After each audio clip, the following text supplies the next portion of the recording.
This channel does not promote any violent, harmful, or illegal activities. All content provided by this channel is meant for an educational purpose only. বিএলওর অস্বাভাবিক মৃত্যু বাঁকুড়ার রানীবাঁধে স্কুলের মধ্যে থেকে ঝুলন্ত দেহ উদ্ধার হয় ওই বিএলওর। এই মুহূর্তের বড় খবর নিঃসন্দেহে এসআইআর এর শুনানি পর্ব চলছে, তার মধ্যেই বিএলওর অস্বাভাবিক মৃত্যু। স্কুলের মধ্যে থেকেই বিএলও হারাধন মণ্ডলের ঝুলন্ত দেহ উদ্ধার হয়। ঠিক কি ঘটেছে, পরিবার কি বলছে, ডিটেল জানবো হীরকের কাছ থেকে। হীরক।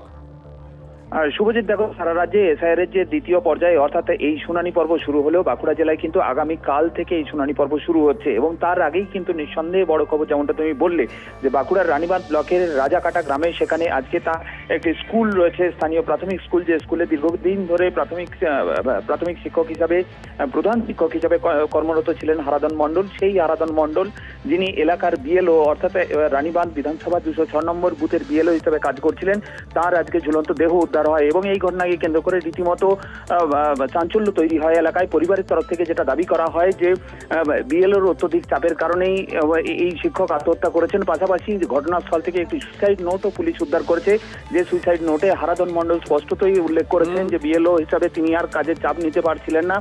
পাশাপাশি তিনি এই সুইসাইড নোটে যেটা উল্লেখ করেছেন যে সমস্ত ঠিক করেও তিনি নাকি ভুল করেছেন এবং তার জন্য তিনি ক্ষমাও চেয়েছেন ওই সুইসাইড নোটে, এবং সুইসাইড নোটের নিচে তিনি নিজে স্বাক্ষর করেছেন এবং সেখানে তিনি রীতিমতো সময় দিয়েছেন। এটা কি পুলিশের দাবি না পরিবারের দাবি?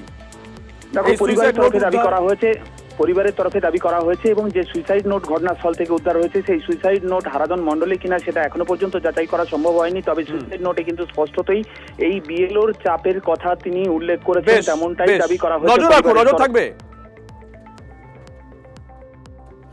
এসআইআর চাপ নিতে পারছে না বাবা, তার জন্য সুইসাইড করে নিয়েছে। কি করবো, প্রচুর চাপ ছিল, কোনো কিছু সাহায্য পাচ্ছে না, কোনো কিছু বলছে, যখন অফিসে কোনো নোটিশ নেই, কোনো ট্রেনিং নেই, কিচ্ছু নেই। আজ বলছে এই কাজটা করলে হবে, কাল বলছে ওই কাজটাই ভুল। সে তারপরে এবারে বলছে যে আপনি বুঝে করুন, এগুলো সব আপনার সব করতে হচ্ছে, প্রেশার হচ্ছে বিভিন্ন দিক থেকে। খুব ভালো, আমার নিজের বন্ধু ছিল। হ্যাঁ, গোটা রাজাকাটায় মানে এমন এসআইআর এত ভালো কাজ করেছে। হ্যাঁ, আমার সাথে পরশুদিন কথা হয়েছিল ফোনে, বললো ভাই এসআইআর এর কাজ কমপ্লিট হয়ে গেছে আমার। হ্যাঁ, তারপরেও শুনছি নাকি এসআইআর এর চাপে বলছে মারা গেছে। যাই হোক, খুব খারাপ। এই মুহূর্তে টেলিফোনে আমাদের সঙ্গে রয়েছেন বিজেপি মুখপাত্র দেবজিৎ সরকার। দেবজিৎ দা, শুভজিৎ রয়েছে, আপনি তো গোটা বিষয়টা শুনলেন, পরিবারের তরফ থেকে কি অভিযোগ করা হয়েছে এবং যে খবর পাচ্ছি আমরা ওই বিএলওর কাছ থেকে, মানে মৃতদেহের পাশ থেকে একটা সুইসাইড নোট উদ্ধার হয়েছে। ওনার হাতের লেখা কিনা সেটা এখনো পর্যন্ত পরিষ্কার নয়, সেটা কেউই কোনো পক্ষই পরিষ্কার করেননি, কিন্তু সেখানে স্পষ্ট লেখা আছে যে কাজের চাপ ছিল, বিএলওর কাজের চাপ। মৃত্যু সত্যি দুর্ভাগ্যজনক, যে কোনো মৃত্যুই দুর্ভাগ্যজনক। সরকারি কর্মী যারা বিএলওর কাজ করছেন তৃণমূলের আমলে প্রাণের ঝুঁকি হাতে নিয়ে, যারা কিনা বিভিন্ন সময় তৃণমূলের দল এবং সরকারের তরফ থেকে হুমকির স্রোতের বিভ্রান্তিতে দাঁড়িয়ে একটা গণতান্ত্রিক পদ্ধতিতে তৈরি সরকার তৈরি হবে এরকম জন্য একটা ত্রুটিমুক্ত ভোটার লিস্ট আমাদের উপহার দিতে চেষ্টা করেছেন। তারা ভারতবর্ষের এই পশ্চিমবঙ্গ নামক রাজ্যটির কাছে নমস্য হয়ে থাকবেন। কিন্তু এই যে চিরকুট এবং আত্মহত্যার যে বিষয়, এবং আত্মহত্যার সঙ্গে সঙ্গে হাতের কাছে তাদের একটা করে ওই সুইসাইড নোট, এগুলো খুবই সন্দেহজনক করে, এবং যতক্ষণ না এই নিয়ে কোনো বিচার বিভাগীয় তদন্ত বা কোনো জুডিশিয়াল অফিসার যতক্ষণ না কিছু বলছেন, এই নিয়ে আমরা কিছু বলবো না। ধন্যবাদ। এবার অভিষেক বন্দ্যোপাধ্যায়ের হুঁশিয়ারি, তিনি নির্বাচন কমিশনের ভবন ঘেরাও করবেন দিল্লিতে গিয়ে 31 তারিখে, যেদিন বাংলায় স্বরাষ্ট্রমন্ত্রী থাকবেন সেই দিন তিনি ঘেরাও করবেন। তিনি বলছেন যে বাংলার মানুষকে হেনস্থা করার জন্য এসআইআর করা হয়েছে, তার কারণ শতাংশের নিরিখে গুজরাট তামিলনাড়ুর তুলনায় বাংলায় সব থেকে কম নাম বাদ। বিজেপির কথা এসআইআর করে কত বাংলাদেশি রোহিঙ্গা পেলেন বাংলায়, এই প্রশ্ন করেছেন তিনি। 31 তারিখ দিল্লিতে মুখ্য নির্বাচন কমিশনারের সঙ্গে দেখা করে জবাব চাইব। লিস্ট প্রকাশ না করলে দিল্লিতে নির্বাচন সদন ঘেরাওয়ের হুঁশিয়ারি দিয়েছেন অভিষেক। অনুপ্রবেশকারীদের চিহ্নিত করতে এসআইআর নয়, তিনি বলছেন পশ্চিমবঙ্গের মানুষকে হেনস্থা করতে এসআইআর, এরকম ভাবে আক্রমণ করেছেন অভিষেক বন্দ্যোপাধ্যায়।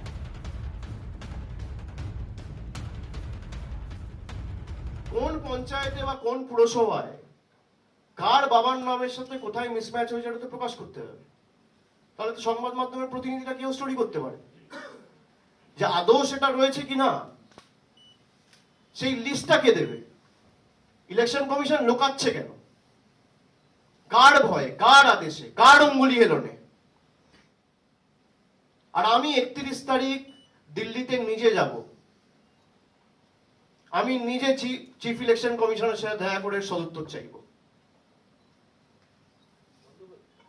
আপনার যদি উদ্দেশ্য সঠিক থাকে আর লোকাবার কিছু না থাকে, আপনি লিস্ট রিলিজ করবেন। আমি ভুল বলছি? লিস্ট রিলিজ করা উচিত। আপনি লোকাচ্ছেন কেন? আপনি কি কারণে লোকাচ্ছেন? বিজেপির নেতারা যেহেতু বলেছিল 1 কোটি 1.5 কোটি নাম বাদ যাবে লক্ষ্য পূরণের কারণে। আপনি ভারতবর্ষের ইলেকশন কমিশনার, আপনি বিজেপির ইলেকশন কমিশনার নয়। দূর দূর পর্যন্ত ভারতীয় জনতা পার্টির সঙ্গে তো এর কোনো সম্পর্ক নেই, ফলে এটার উত্তর আমরা কেন দিতে যাব? মিছিল বার করতে পারেন, পদযাত্রা করতে পারেন, আন্টার্কটিকায় যেতে পারেন, গান্ধী মূর্তির পাদদেশে বসতে পারেন, রবীন্দ্রনাথের সামনে কবিতা বিতান থেকে কবিতা পড়তে পারেন, সব করতে পারেন। কিন্তু পশ্চিমবঙ্গের মানুষ পশ্চিমবঙ্গের আভ্যন্তরীণ নিরাপত্তার সঙ্গে আপোষ করবে না। পশ্চিমবঙ্গকে পশ্চিম বাংলাদেশ বানাতে দেবে না। পশ্চিমবঙ্গের মানুষ যে মানুষরা পৃথিবীর মায়া ত্যাগ করে স্বর্গবাসী হয়ে গেছেন, তাদের আবার ভোটার লিস্টে নাম টেনে এনে তাদের অসম্মান করতে চাইবেন। শেখ শাহজাহান জেলে আছে, কিন্তু তার অনুগামীরা তারা তো বাইরে। তেমনই এক অনুগামীর বিরুদ্ধে অভিযোগ, এসআইআর এর নোটিশ পাওয়ায়, শুনানির নোটিশ পাওয়ায় রীতিমতন বিএলওকে নাকি সে হুমকি দিয়েছে। এই ঘটনায় হিঙ্গলগঞ্জের সাহেবনগরের ঘটনা, হিঙ্গলগঞ্জের সাহেবখালীর ঘটনা, মাফ করবেন, সাহেবখালী রীতিমতন সন্তুষ্ট থাকে শাহজাহান অনুগামী খৈরুলের দাপুটে। এই খৈরুলের বিরুদ্ধে অভিযোগ, সে নাকি বাংলাদেশি, প্রতিবেশীকে মা সাজিয়েছে, এমনকি ভদ্রমহিলা জীবিত থাকা সত্ত্বেও এসআইআর এনুমারেশন ফর্মে তাকে মৃত বলে উল্লেখ করেছে।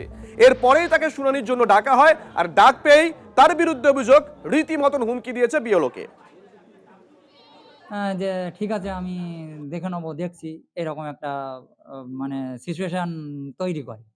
কিন্তু ওর কথায় তো ভয় পাওয়ার ছেলে না, আমি তো এখানকার লোকাল ছেলে, আমি তো সবই জানি। আমার বাড়ি, হ্যাঁ উনি, আমি যেটুকু জানি যে উনি বাংলাদেশি, কারণ এখানে তো ওকে আমি কোনোদিন দেখিনি, এইটুকু আমি বলতে পারি। হ্যাঁ আমি আতঙ্কে আছি, কারণ ওদের তো বিশ্বাস নেই কখন কি করে দেবে।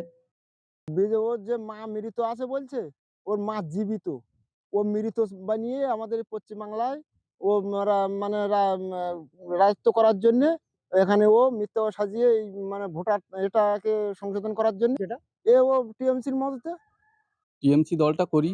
তো আমি এমএলএ বিএলও সাহেবের সঙ্গে কাজটা করেছিলাম। তো ওনার মা জীবিত থাকাকালীনও উনি মৃত দেখিয়েছেন, কেননা ওনার মা এখানকার ভোটার। যেহেতু নিজের ভোটার রক্ষার স্বার্থে উনি ওনার মাকে মৃত দেখিয়েছেন এবং ওনার মা এখনো পর্যন্ত জীবিত। আমরা কিছুদিন আগে দেখলাম এখানে এসে বসবাস করছে, উনি হয় বাংলাদেশ থেকে এসছে, তাদের কোনো পরিচয়পত্র আমাদের সেভাবে ধরা পড়েনি, অসঙ্গতি ছিল, সেই জন্য ওনার মাকে উনি মৃত দেখিয়েছেন।